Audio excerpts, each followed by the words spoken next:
کہ ہندوؤں کا مسئلہ کیا ہے، یہ کیوں اس وقت ان کے ہاتھ میں کھیل رہے ہیں۔ اصل سازش کس کی ہے؟ یہود کی۔ اور یہود کے اعلی کار کون ہیں؟ اس وقت امریکہ کے سر کے اوپر سوار یہودی ہیں، اور ان کے ہاتھوں میں ہندو کیوں کھیل رہے ہیں؟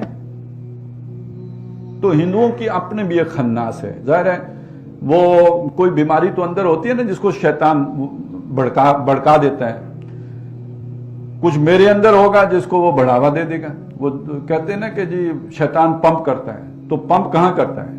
جہاں امکان ہوتا ہے وہاں کرے گا نا، جہاں امکان ہی نہیں تو کیا پمپنگ کرے گا؟ اس لیے کہ جب اللہ کو یاد کر رہے ہوں تو وہ تھوتنی ہٹا دیتا ہے، جب نہ کریں تو تب آپ کے جذبات ہیجان میں ہوتے ہیں تو اس کو بھی موقع ملتا ہے پمپ کرنے کا۔ تو وہ کیفیت سمجھ لیں جو ہندوؤں کی ہے۔ ہندو جو خاص طور پر یہ آپ نے سنا جو راشٹریہ سیوک سنگھ ہے اور سنگھ پریوار ہے جن کے مختلف شیڈز ہیں، انہی کا جو پولیٹیکل ونگ ہے جسے بی جے پی کہتے ہیں، یہ ایک بہت بڑی طاقت ہے ہندوستان میں، اور یہ طاقت اس کے جو ڈانڈے ہیں یہ اس طاقت کے ساتھ ملتے ہیں جو اورنگزیب عالمگیر کے ساتھ برسر پیکار ہے، مرہٹا طاقت۔ یہ جو مرہٹے ہیں ان کا بھی کوئی اپنا ایک یعنی بڑے لڑاکا قوم ہے، بڑا پوٹینشل ہے اور بڑی طاقت، اور انہوں نے مطلب ان کے اندر ایک مزاحمت کی طاقت ہے۔ اورنگزیب جیسے بادشاہ کو مسلسل زچ کر کے رکھا، اسے میرا خیال ہے دہلی رہنا نصیب نہیں ہوا، یہ ہر وقت کہیں نہ کہیں سے ان کی چھیڑکاریاں جاری رہیں۔ ان کی سوچ یہ کہ یہ جو ہندوستان ہے، دھرتی ماتا، آپ نے سنا ہوگا یہ جے ہند یا دھرتی، وہ جے ہند اسی سے نکلا کہ یہ ماں کی طرح ہے یہ دھرتی ماتا۔ تو یہ جو دھرتی ماتا ہے یہ دیوتاؤں کی سرزمین ہے، دیومالائی سرزمین ہے، دیوتاؤں کی سرزمین ہے۔ یہ خاص طور پہ جو ہمالیہ سے نیچے یہ سارا علاقہ ہے تو یہ دیوتاؤں کی سرزمین ہے۔ یہ دیوتاؤں کی سرزمین اس نے دے دی ہے، منتقل کر دی ہے، سپرد کر دی ہے دیوتاؤں نے اپنے ماننے والوں کو۔ ماننے والے کون ہیں؟ ہندو۔ اب جو ان کو مانتا نہیں اور یہاں رہتا ہے وہ در حقیقت پلید ہے، ناپاک ہے، اور اس کو یہاں رہنے کا کوئی حق نہیں۔ یہ ان کی سوچ ہے۔ یہ وہ مذہبی سوچ تھی جس نے ان کو مسلسل اورنگزیب کے ساتھ مزاحمت پر مجبور کیا تھا۔ پھر اورنگزیب نے اپنے طور پر ان کا کافی ناطقہ بند کیا، ان کی طاقت جو ہے وہ ختم کی، توڑی، لیکن بالکل ختم نہیں کر سکا، دبانے میں کامیاب رہا۔ اورنگزیب کے بعد جب مغلیہ سلطنت کمزور ہوئی ہے یہ طاقت پھر ابھری ہے،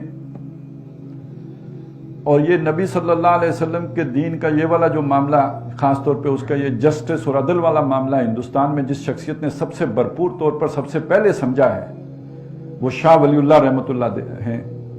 اور شاہ ولی اللہ وہ شخصیت ہیں جنہوں نے مرہٹا طاقت کے اس ابھار کو بھی دیکھا، اور انہیں یہ بھی نظر آیا کہ ہماری مرکزی حکومت یعنی مغلیہ حکومت اس کو روک نہیں سکے گی، مقابلہ نہیں کر سکے گی۔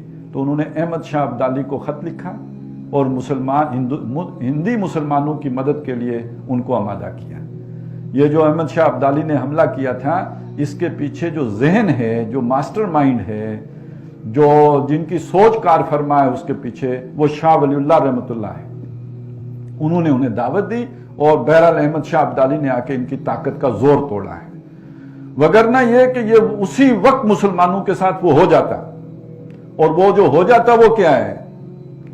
وہ ان کی سوچ یہ ہے کہ ہندوستان اور اسپین میں مسلمان بیک وقت داخل ہوئے ہیں سن 93 ہجری میں، اور 1492 میں اسپین سے مسلمانوں کا خاتمہ ہو گیا، اور ہندوستان میں یہ اب بھی بیٹھے ہوئے ہیں، تو ہم ان کا ویسے ہی خاتمہ کر دیں جیسے کہ اسپین سے خاتمہ ہوا تھا۔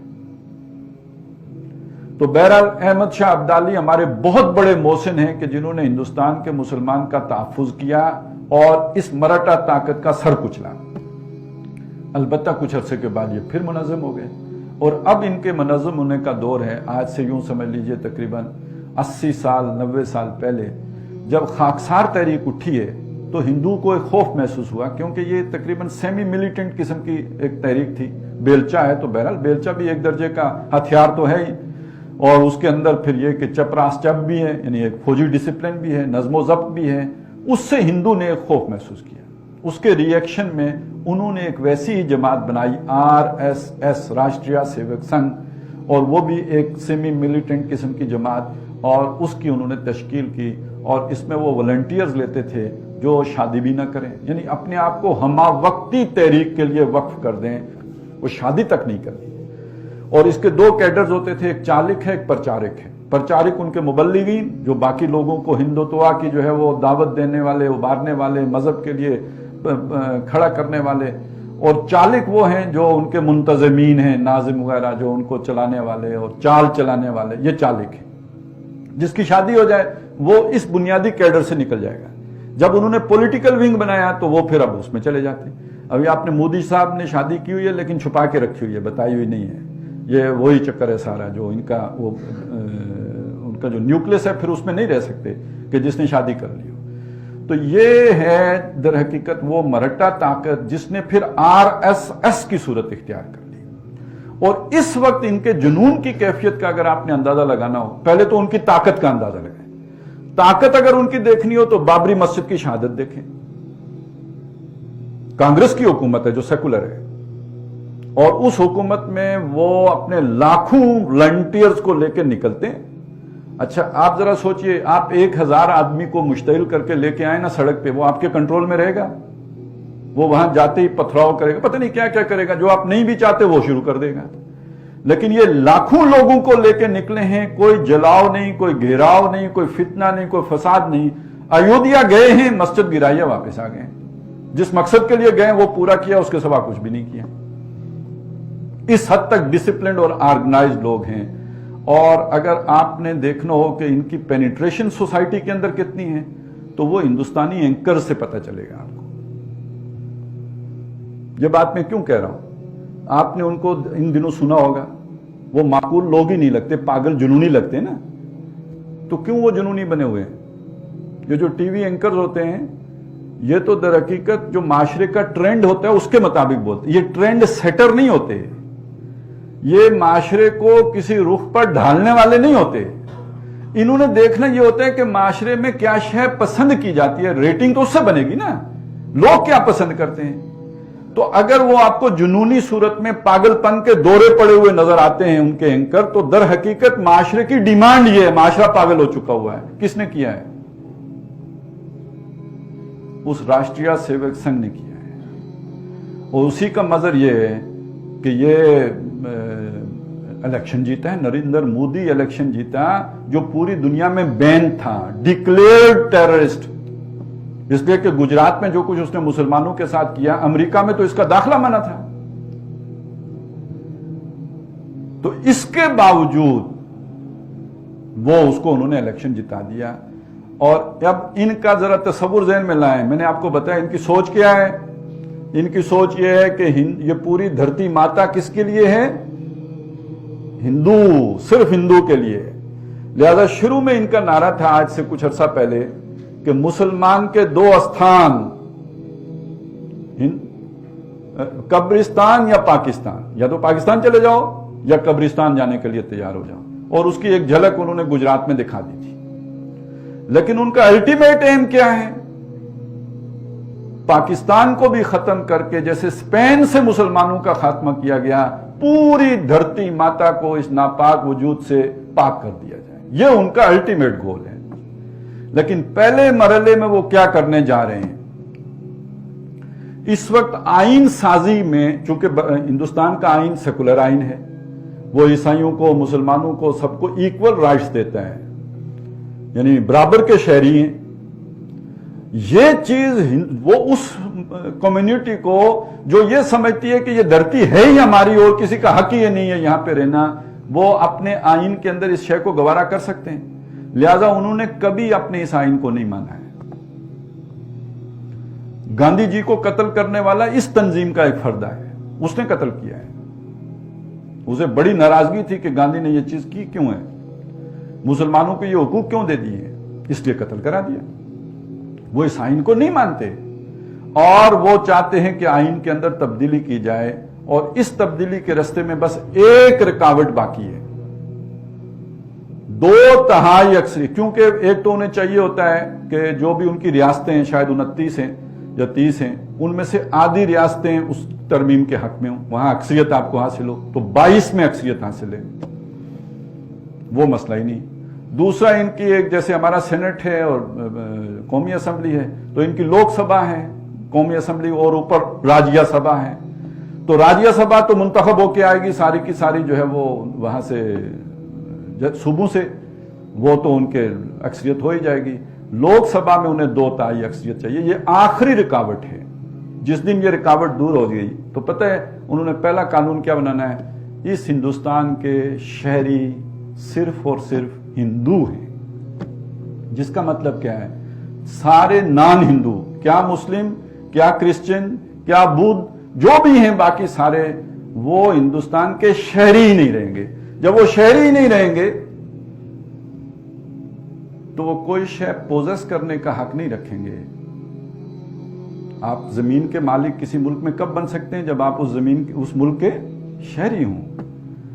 آپ کا رائٹ ٹو لیو، زندہ رہنے کا حق، تب تک ہے معتبر جب آپ اس ملک کے شہری ہوں۔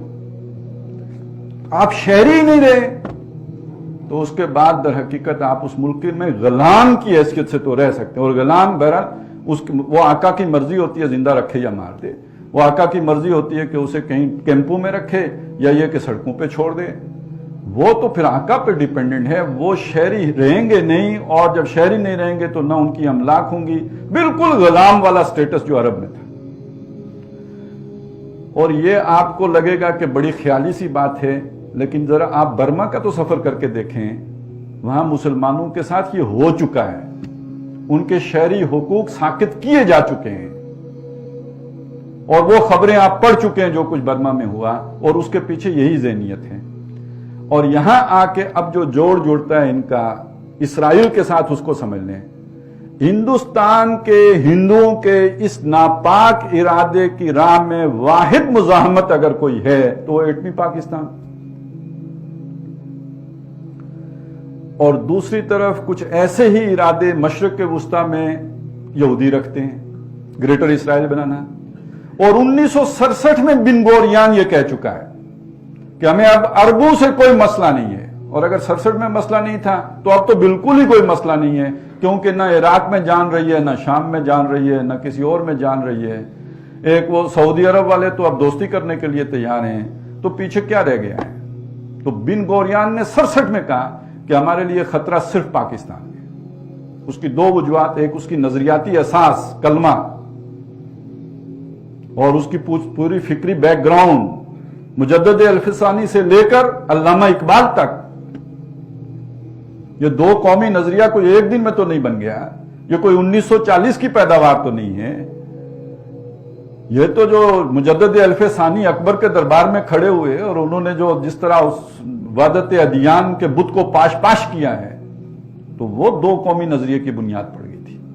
ہندو مسلم ایک وحدت میں سمو ہی نہیں سکتے، یہ 2 جداگانہ قومیں، علیحدہ تشخص ہے۔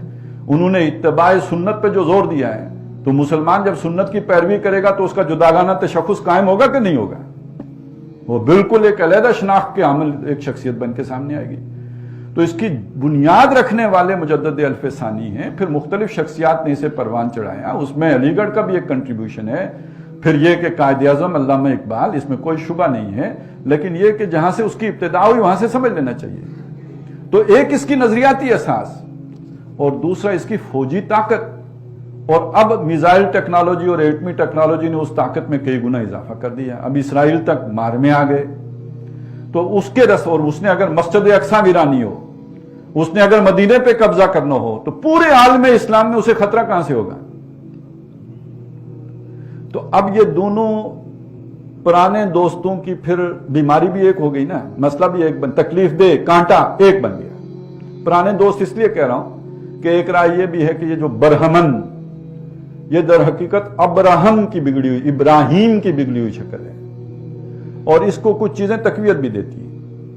مثلاً حضرت ابراہیم علیہ السلام ہی کی آگے جو یہ یہودی ہیں، یہ انہی کی نسل میں سے حضرت یعقوب ان کے پوتے ہیں، اور ان کے جو 12 بیٹے ہیں انہی بنی اسرائیل، ان کے کچھ قبیلے کھو گئے تھے 3000 سال آج سے پہلے، گم ہو گئے تاریخ میں، معلوم نہیں کدھر گئے، کہاں جا کے آباد ہوئے۔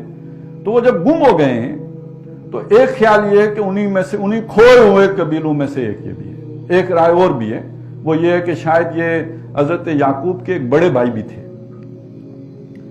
عیس یا عیسو ان کا نام تھا، اور یہ جڑواں تھے، وہ پہلے پیدا ہوئے، یہ بعد میں پیدا ہوئے، اس لیے یعقوب عقب میں آنے والا، بعد آنے والا، تو وہ ان کی اولاد کا ذکر ہی نہیں، یہودیوں نے گم ہی کر دی وہ نسل. تو ایک خیال یہ ہے کہ شاید ان میں سے ہوں، لیکن یہ کہ بہرحال کچھ چیزیں ان میں بڑی مشترک ہیں. ان مشترک چیزوں کو نوٹ کر لیجئے. مثلاً دیکھیے، یہ سب کو معلوم ہے ان کی بھی ایک گائے بڑی متبرک تھی، مقدس گائے ہوتی تھی ان کی، اور ہندوؤں میں بھی گائے کا کیا مقام و مرتبہ ہے. پھر پیلا رنگ ادھر اور پیلا رنگ ادھر. پھر جو ان کا مجرم تھا سامری، اس کو جو سزا ملی لا مساس، چھونا نہیں. یہ اپنے مجرم کو جو سزا دیتے ہیں اچھوت، کہ کوئی اس کو چھوئے نہ، کوئی اس کے قریب نہ جائے، اسے بالکل الگ تھلگ کر کے رکھ دو. پھر جو سامری کا بچڑا تھا اس کو آگ میں جلا کر اس کی خاک کو دریا میں بہا دیا حضرت موسیٰ علیہ السلام نے. یہ اپنے مردے کے ساتھ یہی سلوک کرتے ہیں. سود خوری ایک جیسی، سازشیں اور عزائم وہ بھی، اس میں بھی ایک سے بڑھ کر ایک.